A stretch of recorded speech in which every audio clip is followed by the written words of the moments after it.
FutureDDS family. So today we have a very, very special episode with our friends from Promethean Dental Systems. They are now offering the ability to take your licensing exam with them. And of course, we want to bring them back so that we could talk about it. So today we have our friend and our former teacher, Dr. Hanlon, who is now the Senior Vice President of the North American region of Promethean Dental Systems. And we actually have Dr. Ruof, who recently took the mannequin portion of the licensure exam with PDS and has a really, really interesting story that we're excited to hear about today. So to the both of you all, welcome. Thank you so much. Thank you.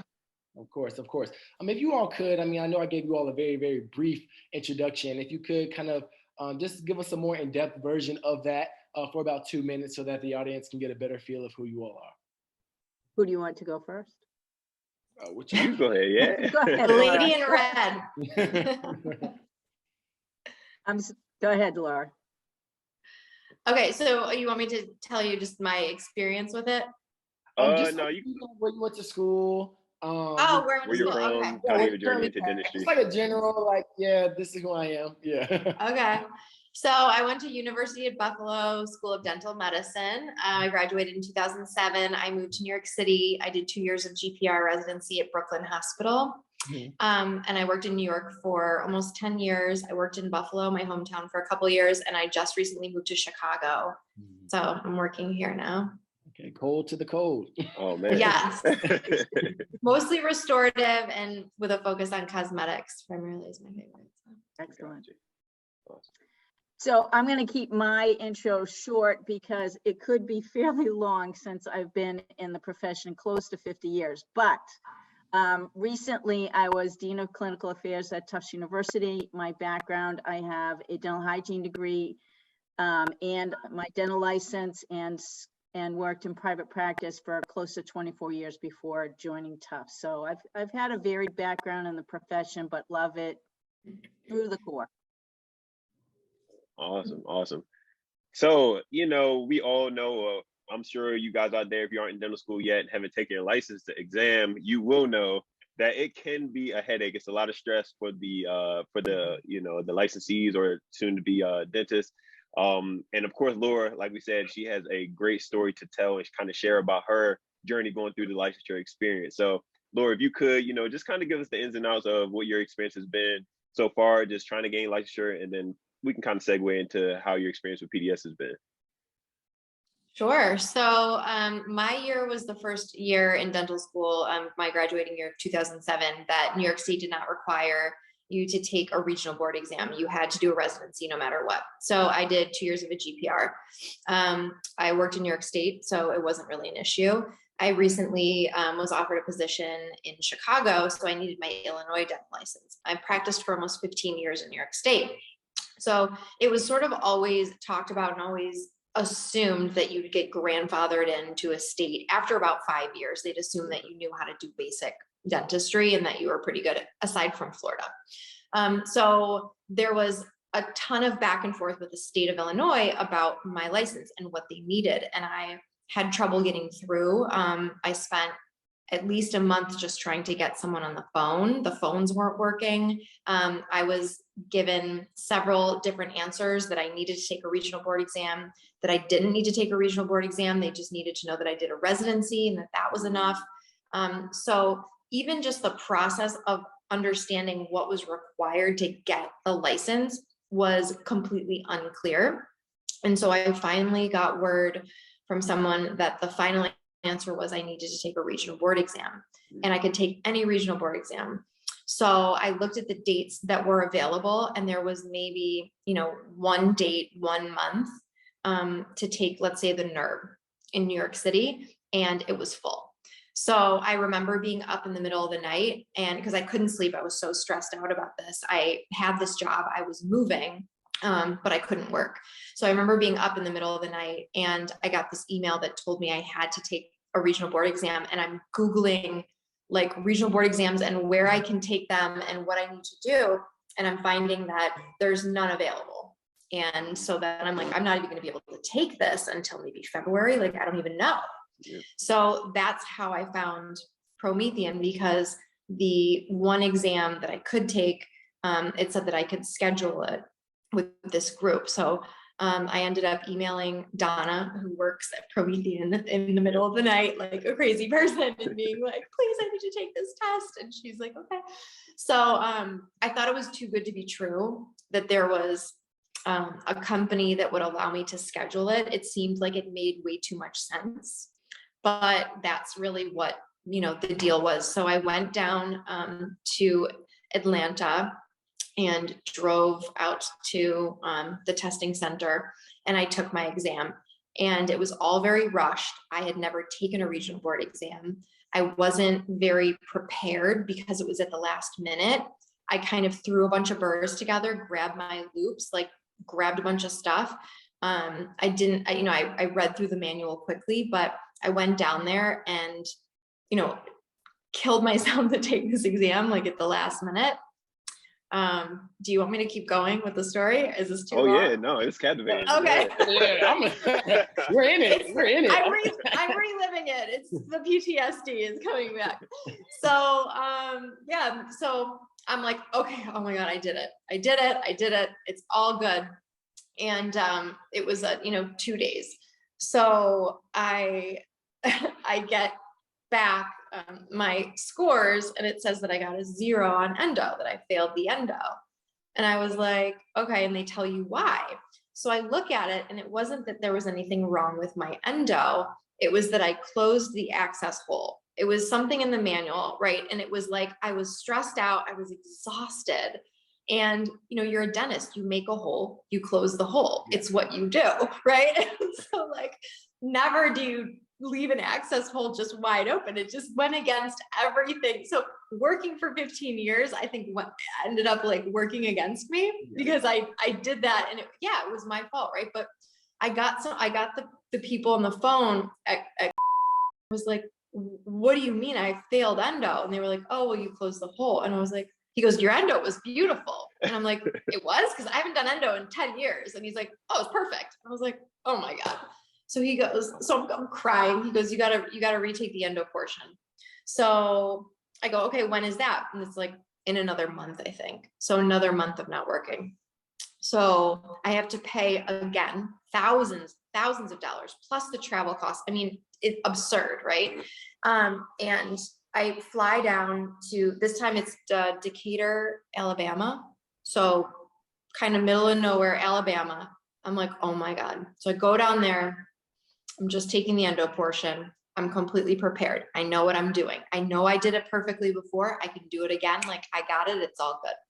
So I go to this testing center, and I take my endo portion, and I'm in such a good mood. And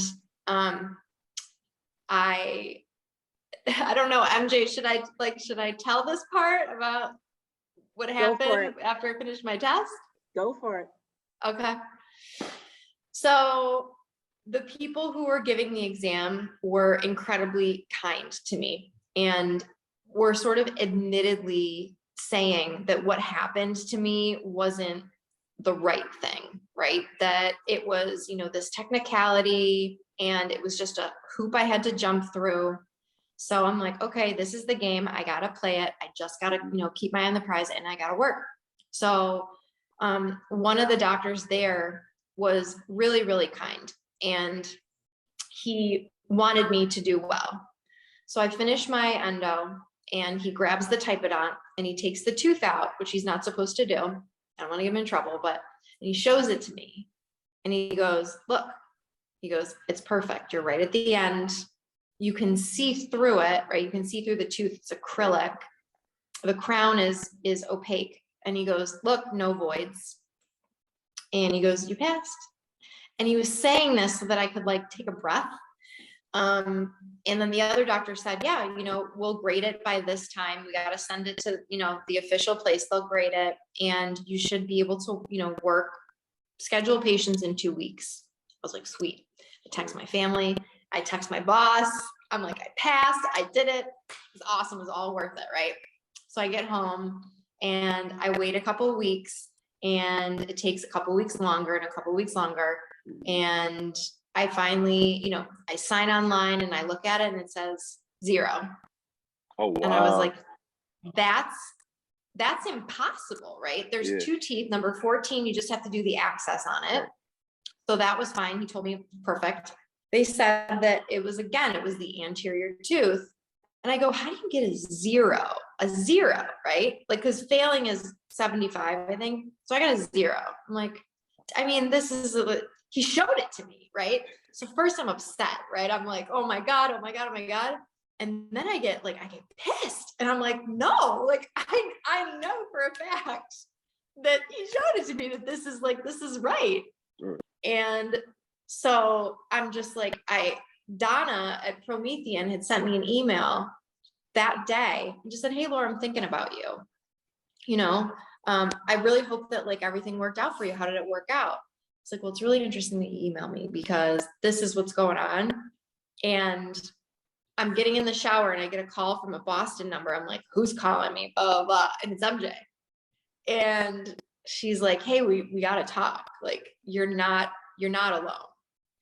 And that's when my mentality flipped more, not towards an offensive thing, but I didn't feel like a victim, but I feel like I was victimized in a way by this messed up system.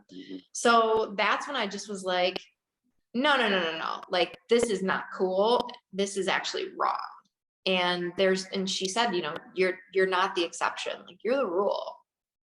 And I immediately just thought about every student who just graduates from school, who has no knowledge, who hasn't practiced or anything, right? Who all they want to do is work and start and get going. And they're going through this situation and getting their money taken. And I literally have an ulcer from this situation. Wow. So I ended up, you know, MJ was great and she talked with me and I was like, whatever we need to do to change the system, this system's got to change. This is not okay. So I ended up not retaking the exam. I talked to the examiners and they were like, listen, you know, you're going to pass it this time. You just got to come down and just do this final thing. And I was like, no, not doing it. I'm not putting my whole career in your hands again. So I ended up going back down to Promethean, which was great because I could schedule the exam. Right. And I ended up taking this exam and doing endo, and I got 100. So can I ask you a quick question? Yeah. Why did you get a 0 the second time? They said there were voids in my gutta percha. After he showed it to me. So that's when I really, you know, it was crazy because in the stress of everything, I hadn't really remembered that particular moment. I know he showed it to me and said, you're good. But then I remembered that he said no voids. And so then they said I got a 0 because there were too many voids in my gutta percha. And I was like, it's literally impossible because I saw it. Yeah. Right.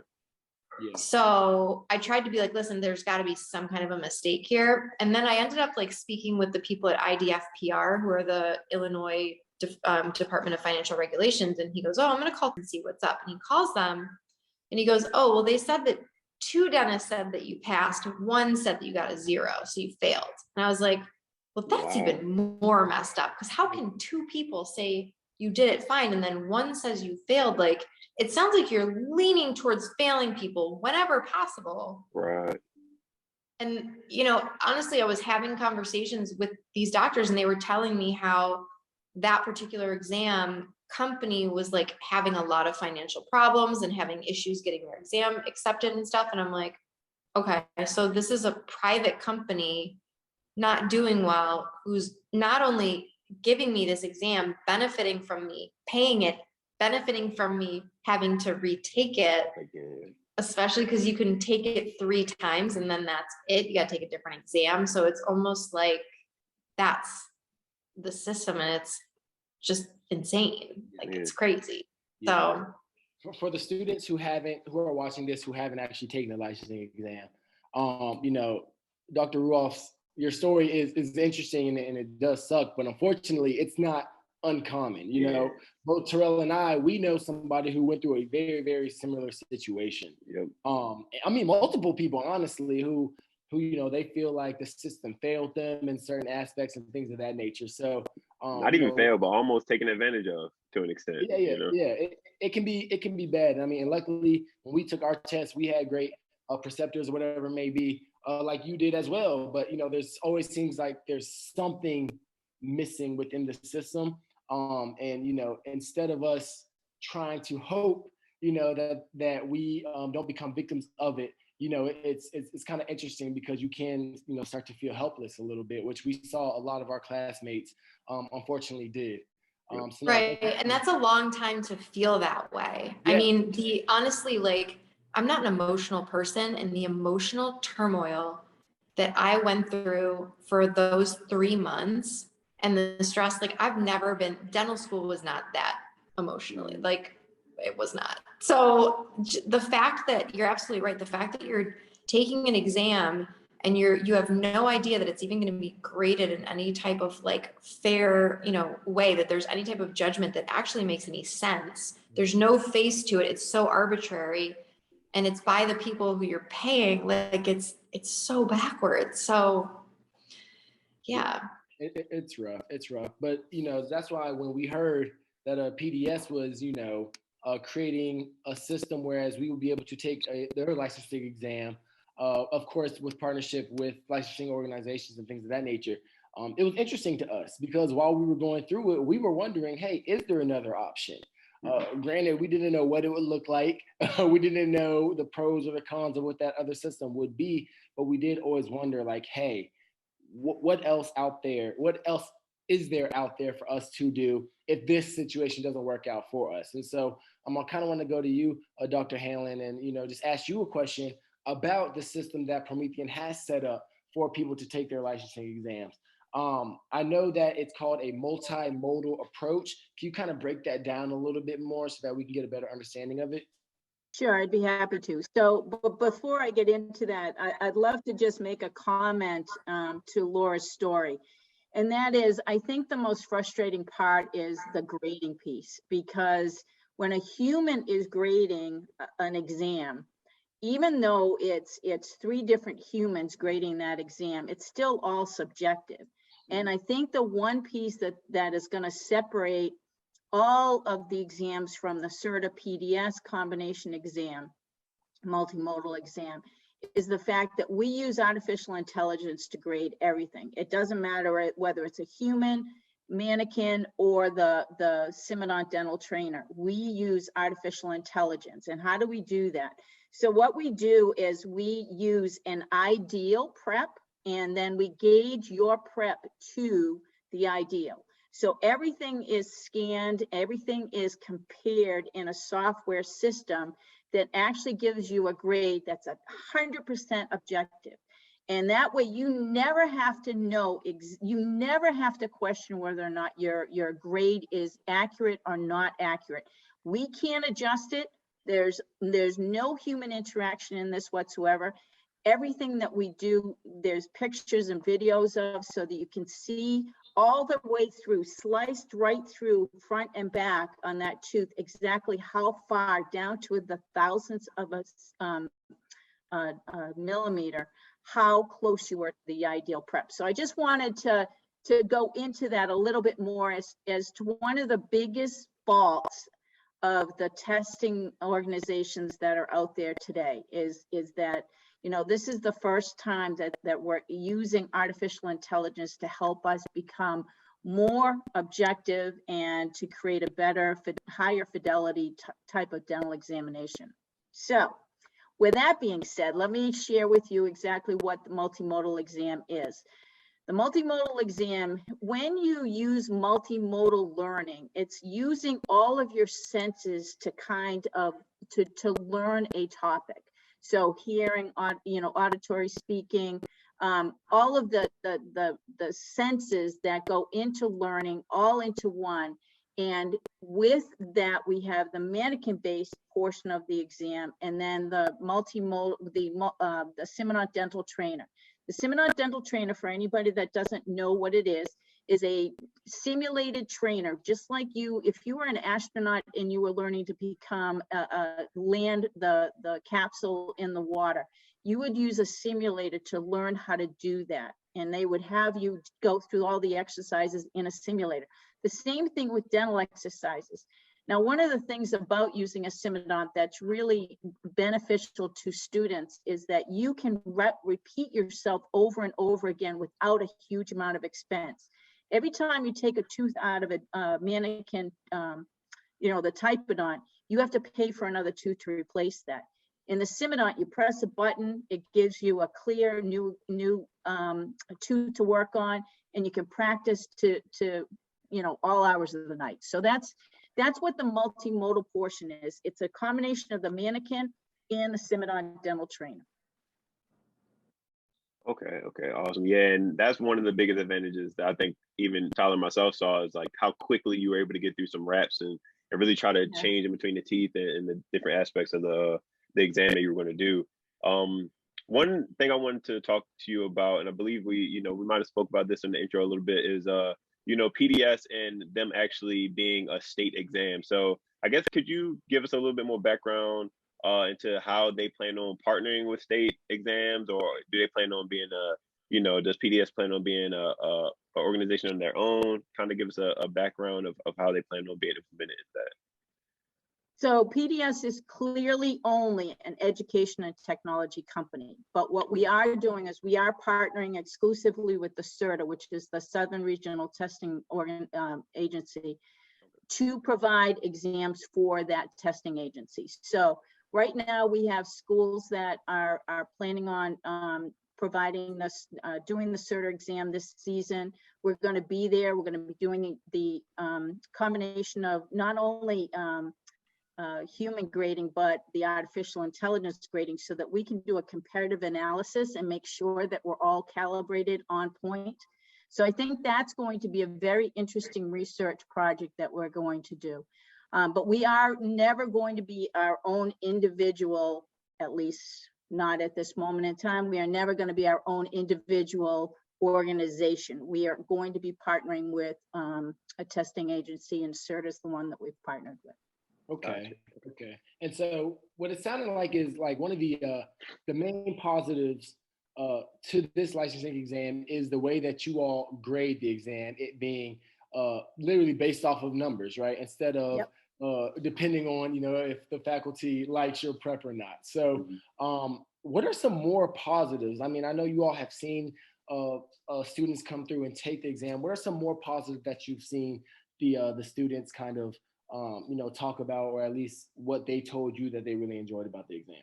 Well, let's take it from your perspective. I know you're going to remember what it was like to go into the school and try to find a patient, or you heard of somebody in your class who did not have a patient, or the patient didn't show up, or whatever the case may be. Well, when you have to do a live patient exam, that's because a state directs you. But if you have the choice to do a mannequin-based exam and your state accepts the CERTA examination, then number one, it's an easier exam to schedule. All you have to do is find a local location next to where you are, or you travel like Laura did. You travel to Georgia, Athens, Georgia, where our headquarters are. But the bottom line is, it's far less stressful. You come in, and Laura, you can actually share more about what your experience was like from that regard, because when she came in, there was only one other person in the facility taking an exam. It was quiet. She came in, she did her thing, and she left. So I don't know, Laura, you go ahead and chime in. I had some snacks in between there too. There's some snacking going on. You know what I liked the most about Promethean? I mean, honestly, right from the start, like I said, it just made so much sense. The fact that I could schedule it when it was convenient for me to take it, that I didn't have to just take a random exam when it was, offered. I came in, everyone who worked there was so friendly. Like, I felt like I was there to be, I felt like I was there to pass, honestly, is how I felt. Like, I felt supported. Right, even just from emailing, with Donna, who works at the front, and the doctors there, like, you just felt like it was the opposite of, what ended up happening. And so that was nice. I liked about it that you guys had things there. So, I'm traveling from Chicago you know, they had hand pieces because my hand pieces were different than, you know, what I needed to have. And so that they had it available that I could use there, that I could rent, or, you know, if my files weren't right or whatever, they had it. So just knowing in the back of my mind that if there was something I forgot or something that I needed, because you're taking endo, perio, restorative, you know, crown and bridge, like you're doing all of this stuff. It's a lot of stuff. That it was there. And that was so major for me when I had to go and take it in Alabama the second time that was not at Promethean. I was scrambling around at the last minute because they said they didn't have gloves. I'm like, I didn't bring a box of nitrile gloves. Like what? And it was because I had taken it at first at Promethean, everything was like there if you needed it. And so I was literally calling dental offices on like a Sunday, trying to see if I could borrow, like, I don't even remember, some kind of instrument or something, because I knew my hand pieces weren't going to fit. So just the stress of that day was like beyond when you're supposed to be focusing on your work so that you can go and like help people. So just everything about it from the start to the finish just made so much sense. It was just easy. Yeah. So efficient scheduling, much less stressful, higher dental fidelity, and objective grading. Those are our 4 value drivers, basic value drivers. Got you, without a doubt. And you know, with all these advantages that we're hearing, is there any, like, I guess, additional cost that's gonna, you know, be incurred by the student by having to, you know, use this state-of-the-art technology during their exam, maybe than a traditional exam? No, there isn't. So the only thing that might be an additional cost is if you can't bring the right instruments with you. So if you can't travel to the facility with your own instruments and all of the materials we have, you know, we have obviously a whole list of materials that we provide, but for the most part, instruments and the hand pieces, because they have to be, you know, taken care of, there is a rental fee for those. But that's the only one. And it was like $100 or something like that. You know what I mean? In the grand scheme of what everything had cost me, it was like, I would gladly pay $100 for the peace of mind of knowing that if I needed something, it was there. So yeah, they're not gouging you, whereas it felt like every other, you know, situation was doing that. Yeah. I don't remember how much we paid, Terrell, but I remember we lived together like our entire 4 years in dental school, and I remember we were just complaining. Just because like we just didn't have it, you know. You know, dental student budget was a little different. So, you know, last minute they're like, oh, you got to pay $200 for this perio, you know, section, and we're just like, oh, I wish I would have known, you know. But you know, you know, we get through a lot of unexpected costs. But and even some people. Oh, sorry. I was saying some students actually even had to travel, like, you know, similar to that, even, you know, with that and taking their patient with them. There's a lot of other factors that go along with that too. So. Exactly. It's a lot. So what about practicing, right? What if a student's saying like, hey, okay, I really want to try this out, but I want to practice. How can a student go about that? So any of the local locations that we have that are approved by CERTA, you can come and practice anytime you want. Now, there's no set fee at this moment in time because we have not established that yet, but definitely we offer practice time. So, you know, if a student wants to practice, they can come in and practice for as long as they want. Man, that is awesome. And I guess, you know, looking back, you know, I think you guys say, or you did say that you partnered with someone last year or organization. How many students were actually able to, you know, utilize this? So we actually had about 50 students in the last year come through our location and take the exam. That's awesome. That's awesome. And I think we already touched on how you can schedule the exam. No, we talked about scheduling practicing, but through the exam, do you just go through the regional board, just similar to how you would sign up for, you know, any other regional exam? Absolutely. So you'd go to CERTA.org, and I'm sure that you guys can share the links because I sent them to you, but you can go to CERTA.org, you register there, and when you pick your location, you'll either pick the dental schools that are on that list, or you can pick the PDS location. the PDS location will automatically send an email to our facility, our headquarters, and then we will reach out to you and get you scheduled right away. So it's very efficient, very effective. Man, that's perfect. It sounds like it's extremely streamlined. Doesn't seem like it's too cumbersome for any potential students who are out there looking for this. And definitely the advantages that you guys all spoke of. Obviously, Dr. Laura, your experiences firsthand, and then obviously Dr. Hanlon, you just being very influenced and intricate in putting this together and making sure it's being implemented the right way. So definitely, I think that's going to wrap up our interview for today. If you guys have any extra things you guys want to say, we'll make sure we put that the information for the websites down in the description. But if there's any other tidbits that you guys would like to say, Laura, about your experience, or Dean Hanlon, any extra you want to add about PDS and what you guys have going on, if you guys could. Yeah, I mean, I would just say whatever you're going through, honestly, it's a cliche, but like it's temporary. And, the best thing you can do is just do whatever you need to do and just get it done and get to work. And like, you're going to be fine. You're going to look back on it and be like, that sucked, or maybe it didn't, which would be great. But, if you do get through it and it's still, kind of messed up, like do whatever you can to don't just keep going. Don't just forget about what you went through if you didn't feel like it was right, because there's more kids coming up that are going to have to go through it. So yeah, just be mindful of everybody who's still behind you. Yeah, there's so much room for improvement, I think, in this experience. Laura and I have talked about it. You guys and I have talked about it. I am passionately aware of how much ineffectiveness is surrounding these licensure exams in general. So I am really excited to be working with Promethean to try to improve the system for all the students, whether it's dental students or dental hygiene students. It doesn't matter to us. We want to improve the system for everybody. Awesome. Thank you all so much. Thank you all so much for joining us today. Thanks for having us, guys. Of course, it's always a pleasure. Thanks for sharing your stories.